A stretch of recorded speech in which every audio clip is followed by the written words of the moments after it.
everyone. Today I'm going to talk about happiness and success, not by how they are mutually related, but how they contradict with each other.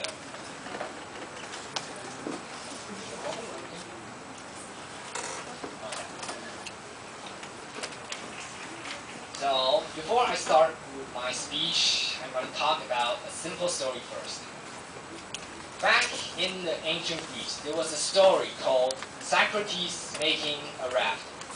One day, a group of Socrates' apprentices came up to him with misery and doubt, asked, "How do you search for happiness?" Socrates replied with a simple answer, "Go make a raft for me." Socrates guided them. At first, making a raft was a difficult process. All of them have to design a raft, obtain wood materials, and construct the raft. But days after days, cooperation becomes easy and collaboration becomes smooth.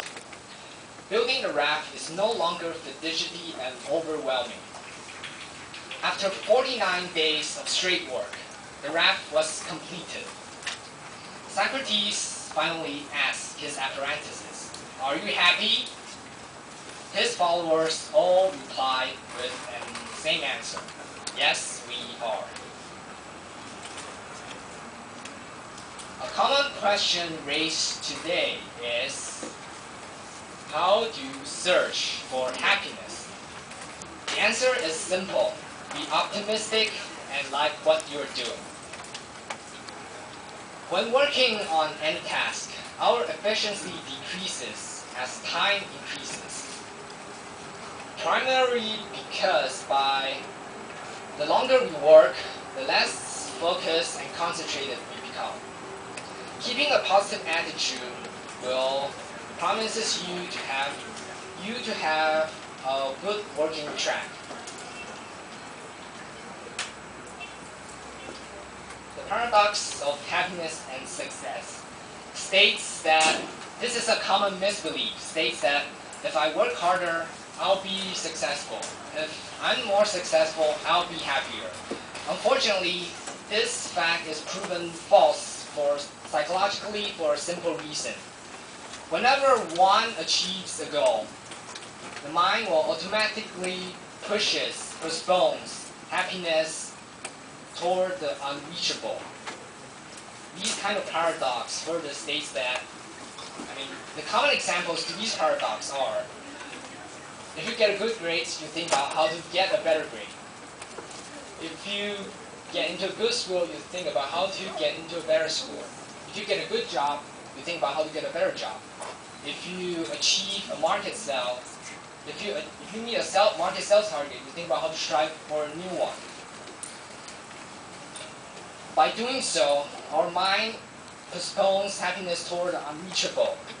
If happiness is on the borderline of success, no one will be able to reach there. So therefore, in order to pursue happiness, we need a new formula, not by the misbelief that success is going to make us more happy, but training our bodies to think for the positives. Again, scientific researches has shown that repeating one action every day, continue it for 21 days in a row, builds a new habit. So therefore, by thinking of 3 positive things that happen in 24 hours, your mind will be developed to think for the positives rather than the negatives. And you may exercise, because exercise is a way to release chemicals that release stress. For example, dopamine is a chemical that helps you to get more happy and more focused and more concentrated. Further scientific researches has shown that our mind can process independently from our external environment. By knowing your physical surroundings, the scientists can only predict 10% of your emotion. The remaining, the 90%, is dependent upon how your brain processes the world. We can reverse the formula for happiness, not by the superstition that success is going to make us more happy, but by but by thinking for the positives.